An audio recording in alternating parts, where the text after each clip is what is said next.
नाज़रीन, ये जो दानिया है ये कुछ ना कुछ करके ही दम लेगी, ऐसे नहीं छोड़ने वाली है। ज़रूर आप देखिएगा कि सदफ़ की ज़िंदगी उजाड़ कर ही इस लड़की को सुकून आया है। क्योंकि ये लड़की वापस आने का इसका मकसद ही ये था कि वो सदफ़ की ज़िंदगी को ख़राब कर सके। अमार काफ़ी परेशान है, वो ना घर का रहा ना घाट का। वैसे अजीब बात है, उसको ऐसी क्या जल्दी पड़ी हुई है, वो साफ-साफ कह दे कि भई नहीं, तुम्हारा मेरा कोई ताल्लुक नहीं है। फिर दानिया कैसे उसके पीछे आ सकती है, लेकिन पता नहीं क्यों बार-बार ये उससे मिलने के लिए वहाँ पे चला जाता है और उसको समझाता है कि नहीं, तुम ऐसा मत करो, तुम वैसा मत करो। बाढ़ में जाए ऐसी दोस्ती जो आपके रिश्ते को खतरे में डाल रही हो। ये बात तो उसको समझ आ रही है, लेकिन ऐसा शदीद किस्म का ये बंदा फँसने वाला है कि इसको याद रहेगा कि उसने क्या किया है, जिसकी वजह से बहुत जल्द सदफ भी इसको छोड़ देगी। फिर आ जाएगा बिलाल अब्दुल्ला, जो कि सिर्फ दोबारा से आकर सदफ का साथ देगा। खैर फिलहाल तो स्टोरी कुछ इस तरीके से चलेगी। उन्होंने बताया है कि बिलाल अब्दुल्ला के बगैर सदफ बिल्कुल नामुकम्मल है और कोई भी इसका ख्याल नहीं रख सकता है। असल स्टोरी ये है। दूसरी तरफ सदफ जो है वो काफ़ी ज़्यादा परेशान है कि आखिर आजकल ये हो क्या रहा है। बहुत ज़्यादा उखड़ा-उखड़ा मार रहता है। कोई ना कोई तो ऐसी वजह ज़रूर है जो मामला हो रहा है, जो मुझे खबर नहीं है। जिस पर हमशा उसको कहती है कि देखो, तुम्हें सारा कुछ पता चल कराना होगा और देखना होगा कि आखिर क्या मामला चल रहा है। वैसे दानिया भी काफ़ी देर की आई हुई है, शायद तुम्हें इस चीज़ का अंदाज़ा नहीं है। तुम्हें उस पर भी नज़र रखनी होगी कि आखिर क्या माजरा है। हमशा बार-बार उसको अब दानिया की बातें समझाने लग जाती है और दूसरी तरफ दानिया को जाकर वो बार-बार अमार के किस्से सुनाती है और बार-बार अमार के बारे में बातें करती है ताकि कोई पुरानी बातें शुरू हो जाए। यानी कि बुरे तरीके से इसका कैरेक्टर इस ड्रामे में दिखाया गया है और बताया गया है कि ये लिफ्ती औरत कभी इधर जा रही है और कभी उधर जा रही है।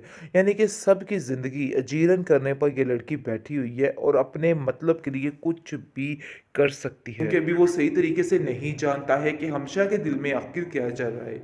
अमार को मादा करने वाली भी वही थी और अमार की ज़िंदगी तबाह करने वाली भी हमशा ही होगी। क्योंकि हमशा अभी भी उसके कान भरती रहती है बिलाल अब्दुल्ला के खिलाफ और न जाने आगे क्या क्या करने वाली है, जिसकी वजह से घर का माहौल बहुत ज़्यादा डिस्टर्ब होने वाला है। इस चीज़ का अंदाज़ा नहीं हो रहा है बिलाल अब्दुल्ला को और वो समझ रहा है कि हमशा कितनी अच्छी है, सबकी मदद करने की कोशिश करती है। उधर अमार की कर रही है, उधर सदफ की कर रही है और इधर मेरे लिए दोस्ती निभा रही है। लेकिन वो ये नहीं जानता कि अंदर ही अंदर जहर घोलने वाली भी ये हमशा ही है। अगर इसको इस बात का इल्म हो गया तो वो तो इसको ज़िंदा ही नहीं छोड़ेगा। खैर अब देखेंगे कि वो बहुत खुश होता है जैसे ही इसको पता चलता है कि सदफ अपनी ज़िंदगी में बहुत खुश है। तो वो कहता है कि बस मैं उसके चेहरे पे खुशी देखने के लिए ही खुश हूँ, इसलिए मैं बिल्कुल भी परेशान नहीं हूँ, मुझे कोई परवाह नहीं है। मुझे यकीन है कि वो उसको बहुत खुश रखेगा। जिस पर आप देखेंगे कि वो उसको भी भड़का रही है और कहती है कि आप अमार को अच्छे तरीके से नहीं जानते हैं, बल्कि मैं उसको अच्छे तरीके से जानती हूँ। आप बिला वजह उस पर बहुत ज़्यादा ट्रस्ट करने की कोशिश कर रहे हैं। लोग वो नहीं होते जो नज़र आते हैं। खैर बिलाल अब्दुल्ला कहता है कि मैं मुश्किल यानी कि मैं बस सदफ़ को खुश देखना चाहता हूँ। इसके अलावा और मेरी कोई भी मर्ज़ी शामिल नहीं किसी बात में। मैं उसकी खुशी के लिए कुछ भी कर सकता हूँ। हाँ, अगर एक दफ़ा वो मुझे कहती कि वो मार से शादी नहीं करना चाहती, तो मैं कभी भी ऐसा नहीं होने देता। लेकिन सिर्फ़ और सिर्फ़ उसकी खुशी की खातिर मुझे खामोश रहना पड़ा। लेकिन ये बात बिल्कुल भी हमशा को पसंद नहीं आ रही है और वो सोच लेती है और ठान लेती है कि बस ये काम ख़त्म करवा कर ही रहेगी, क्योंकि इस चीज़ में भी इसको सुकून नहीं मिल रहा। हमसा की सदफ़ की ज़िंदगी में खुशी देखना उसके लिए सबसे बड़ी बर्बादी इसको नज़र आने लग जाती है। आखिरकार बिलाल अब्दुल्ला ने इतनी बड़ी कुर्बानी दे ही दी और सबके सामने वाकई में भी दिखा दिया कि उसका ज़र्फ कितना है।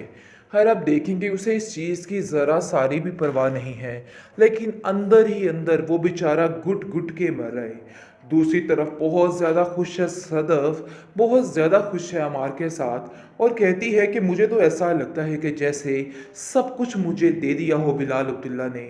मैंने आज तक जिस चीज़ की ज़िद की मुझे सब कुछ उससे मिला। लेकिन ये बातें आहिस्ता-आहिस्ता अमार के दिल को जाके लगेंगी, क्योंकि कभी भी हमशा जो है उसको सुकून से नहीं रहने देगी। कोई ना कोई ऐसा मामला लाएगी सामने कि सब कुछ ख़त्म हो जाएगा। अभी फ़िलहाल इन बातों का इल्म नहीं हो रहा है, लेकिन उसकी माँ उसको बार-बार एक ही बात समझा रही है कि देखो, मैं तुमसे यही कहना चाहती हूँ कि तुम इससे दूर रहना। मुझे हमशा के इरादे कुछ ठीक ठीक नहीं लग रहे हैं। ऐसा लग रहा है कि कहीं न कहीं कुछ गड़बड़ ज़रूर करेगी। जिस पर वो कहती है अपनी माँ से कि आप बिला वजह मुझे लेके परेशान होती रहती हैं। ऐसा कुछ भी नहीं है, देख लेना सब ठीक हो जाएगा। और हमशा तो बहुत अच्छी है, पता नहीं आपको ऐसा क्यों लगता है। हाँ, मेरी दोस्त है, कभी-कभी कड़वी कसेली बातें कर जाती है, लेकिन इसका मतलब ये हरगिज़ नहीं है कि वो मेरा बुरा चाहती है। लेकिन वो सोच ही नहीं सकती कि वो क्या करना चाहती है।